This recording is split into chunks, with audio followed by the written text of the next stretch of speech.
Alors, on est sur la sandale Betula de chez Semergent. Alors, la sandale Betula, on est sur un sabot. Donc, ça va être la grande mode de cet été, hein, les sabots, les formes sabots, les grosses épaisseurs en liège. Donc, on est typiquement dans le thème de cet été. On est donc sur un talon, donc je n'ai plus de mémoire la hauteur du talon, mais regardez sur la fiche produit sur le site, vous avez la hauteur du talon. On est sur, alors ça paraît hyper imposant, mais elles sont ultra légères. C'est du liège, donc c'est ultra léger. Donc je vous montre les détails. Donc on est sur une semelle en liège. Vous allez avoir en dessous une semelle antidérapante, hein, donc voilà.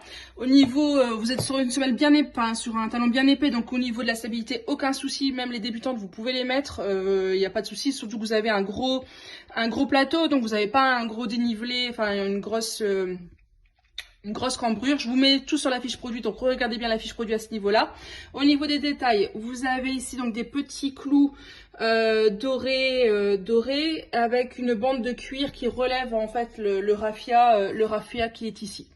Voilà au niveau de la sandale, je vous montre sur l'avant, donc elle est juste magnifique. Et au niveau, alors je lui retire. Au niveau de la semelle, donc c'est une semelle en cuir, mais avec un moelleux. Mais alors Tessa me dit, mais on est comme dans des pantoufles, quoi. Enfin, c'est vraiment ultra confortable. Celle-là, vous pouvez les porter toute la journée. C'est ultra moelleux. Je sais pas si vous voyez, mais c'est d'un confort sans pareil et avec une doublure, vous voyez, à l'intérieur en cuir. Donc le raffia, c'est pas que du raffia, vous avez une doublure à l'intérieur en cuir. Donc vraiment très bien travaillé. Au niveau de la pointure, alors regardez le pied à Tessa, on trouve qu'elle taille vraiment juste. Vous voyez, Tessa fait un 38, elle est au bout à bout, vraiment bout du bout. Donc si vous aimez bien être au bout et que vous faites une pointure classique, prenez votre pointure. Après en demi-pointure, prenez celle du dessus, ça c'est sûr. Et après si vous aimez être un peu plus large, qui ait plus